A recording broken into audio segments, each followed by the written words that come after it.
Hello, I'm Neil Ferguson, the Millbank Family Senior Fellow at the Hoover Institution and Chair of the Hoover History Working Group. It's our pleasure this week to welcome to our regular seminar Bob Zoellick, the 11th President of the World Bank from 2007 to 2012. Before that, US Deputy Secretary of State, and before that, US Trade Representative from 2001 till 2005.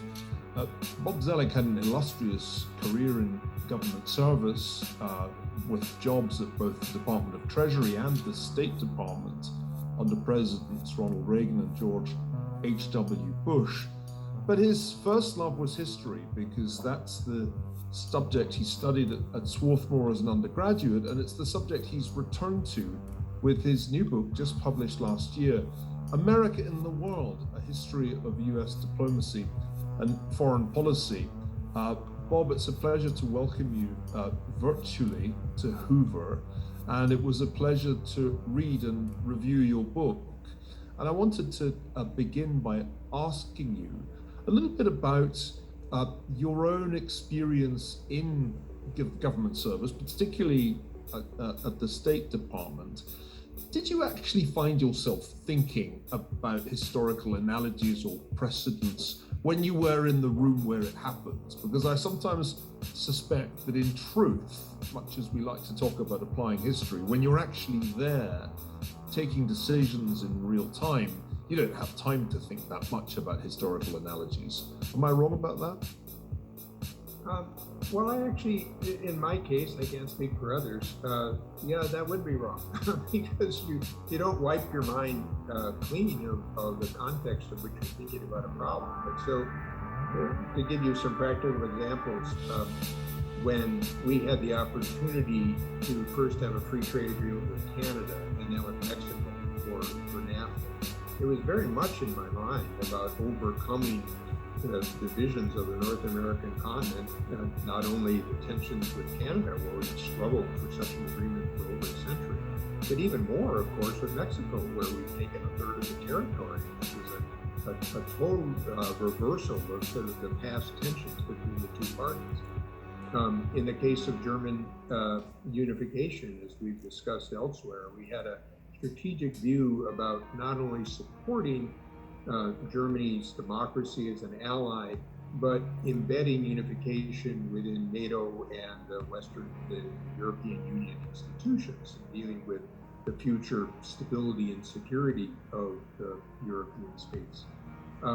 If I think about trade policy, when I was moving forward trying to restart trade negotiations in 2001, and we were trying to work at a global level through the WTO, I also used bilateral free trade agreements to try to advance the agenda, which is exactly what Cordell Hull did in the 30s, which led to the GATT process.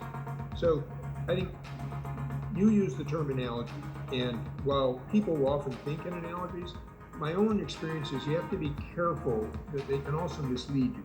I tend to find the historical perspective helpful in thinking about questions to ask, to be sensitive about, and also, frankly, understanding how other people view their history. You have a great quote in the book from The Spectator exactly 100 years ago. The American nation has a dual personality. Americans are at once the most idealist and the most practical people in the world. They vibrate between Emerson and Edison, and I thought this is almost the encapsulation of your argument. This is a book that celebrates the full sweep of American diplomatic history, of American statecraft since the founding. But the heroes, it seems to me, are the people who kind of combine Emerson and Edison, who have an idealism. That's certainly a theme, but they're practical. They get things done. And I really enjoyed the fact that you gave almost equal billing to the first half of the American story and as to the second half. Talk a little bit about what you knew when you were writing about the first phase of American diplomatic history, because I don't think anybody writes a book and doesn't learn stuff in doing so. What were the things about, let's say, the 19th century history of American diplomacy that were unfamiliar and yet somehow strengthened the argument you wanted to make? Well, I'm glad you asked that, because frankly, I love the 19th century figures and the issues they dealt with. And it starts with an important issue for the United States today. Sometimes people are used to the idea of whether they use the term hegemon or primacy. The United States had to conduct diplomacy when it didn't have total dominance, and in fact, sometimes had quite a weak hand. And there was quite a skill deployed in that. So it starts with Ben Franklin. So I opened with Franklin in Paris during the course of the Revolution. And it's a wonderful tale of his adroit diplomacy, dealing with an ally in France, trying to have peace negotiations with Britain while also trying to have a reconciliation, going beyond for a longer term arrangement, dealing with quarrelsome and difficult sort of colleagues, having a sense of timing for when to move on issues. And there's some wonderful accounts about even after Congress, for example, has directed the American negotiators to in a sense, line up with France, the negotiators decide to go ahead and cut a deal with Britain that serves their advantage. And then Franklin has to get another loan from France. And so his letter in doing so is quite sort of artful. But then there are other people. So with Alexander Hamilton, I suppose I obviously knew about his role as an economic designer of America's credit and financial system. What was interesting was to get a sense of how he initially had an idea, as Lord Shelburne did of Britain, who had been the first minister at the time of the peace treaty, that maybe there could be an Anglo-American partnership that would serve both our interests, but the politics don't provide it. And so he moves on to the neutrality idea, in part based on the fact that he needs to have commerce go back and forth. He needs to stay out of wars so as to be able to have revenue to pay the debts in the future, which is, at that time, the customs revenue is about 95-96% of the revenue source. With Thomas Jefferson and the Louisiana Purchase, in a sense, the question I asked is, was he lucky or was he good? I mean, there clearly were developments in the Napoleonic Wars, developments in Haiti and others.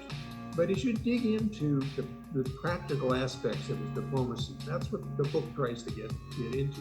You can see how he tried to maneuver, how he did, in a sense, maybe Hamilton would have moved too quickly to a more military solution, how he handled the negotiations in the process.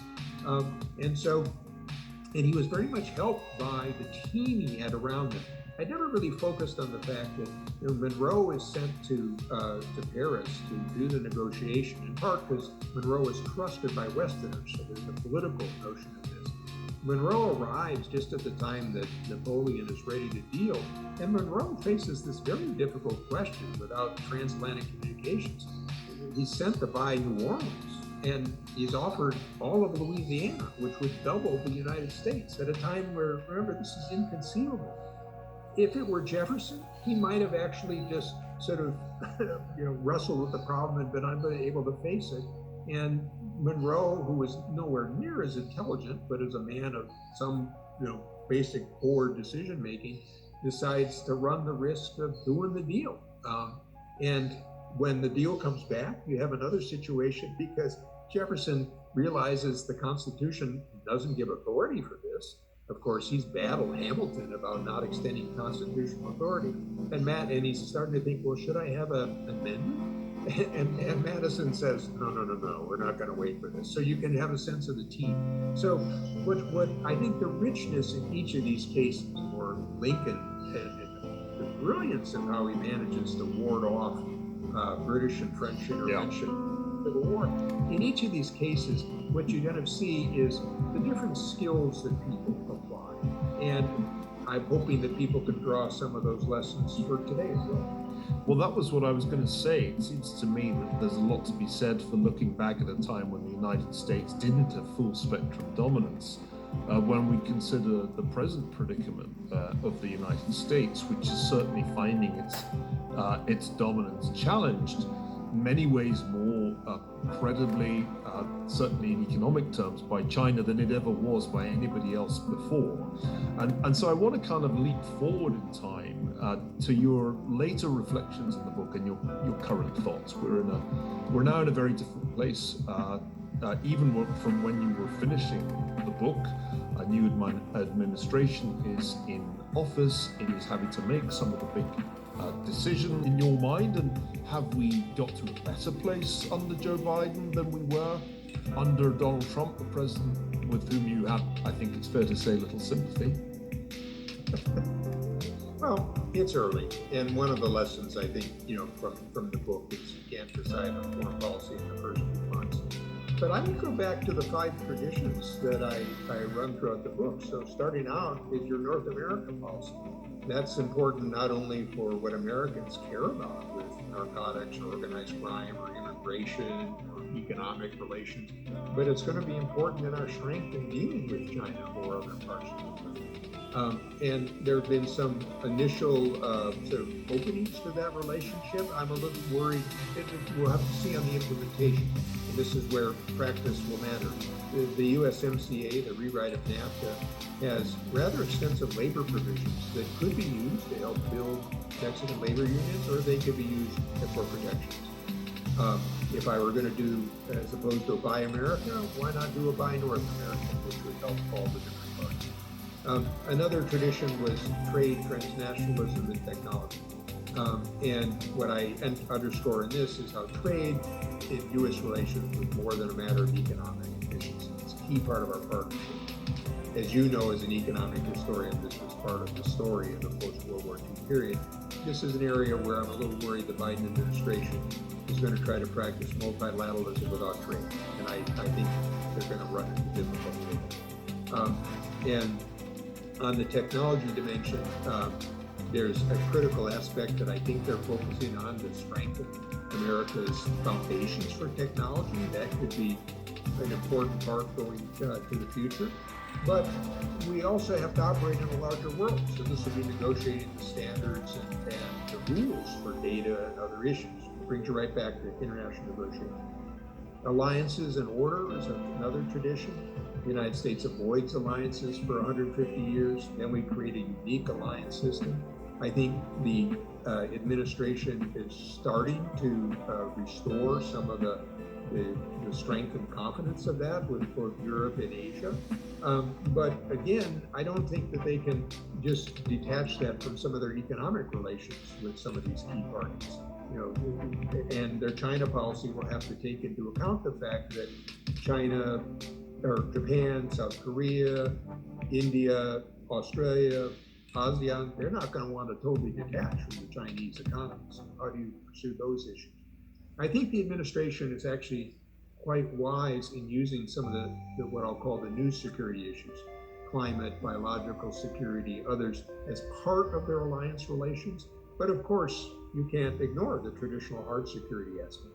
Then another tradition is public support and congressional support. And here what's interesting is the polls suggest the American public understands America's role in the world, but it's an inchoate sense. So how will you catalyze that?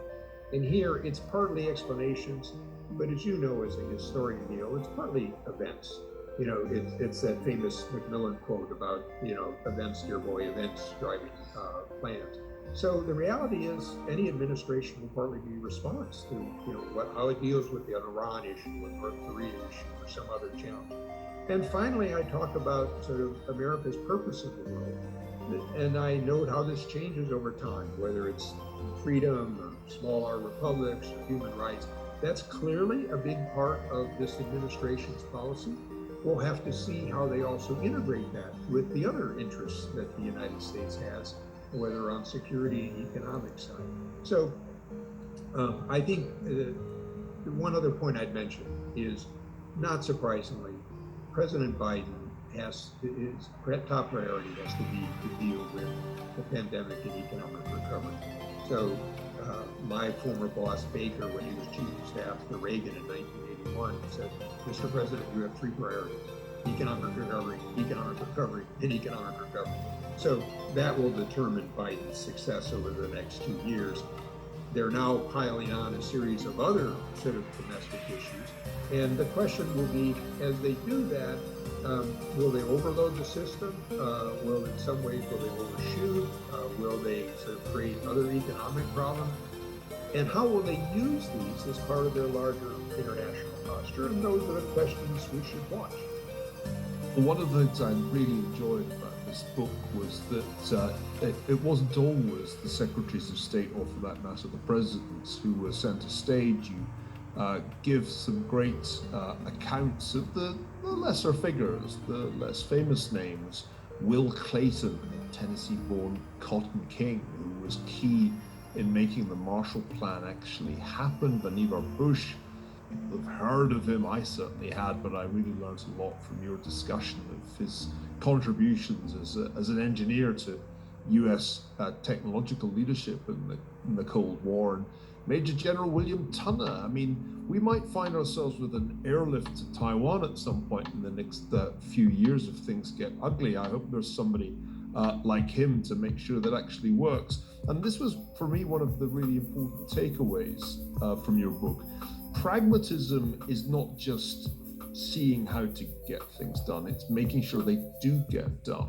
And your book's unusual, I think, in focusing on the kind of delivery piece, which is something that I think I associate with your own career at both Treasury and State. So to everybody who is watching this short interview, I very much encourage you to get hold of America and the World, a history of US diplomacy and foreign policy. It's much, much more than that. In a way, it's a history of economic statecraft. And best of all, it's a history that takes us right back to the origins of the Republic and gives due credit to the people who don't quite make it into the headlines. Bob Zoellick, thanks so much for joining us at the Hoover History Working Group, and may your book sell many copies. Thank you, Neil. It's fun talking to you.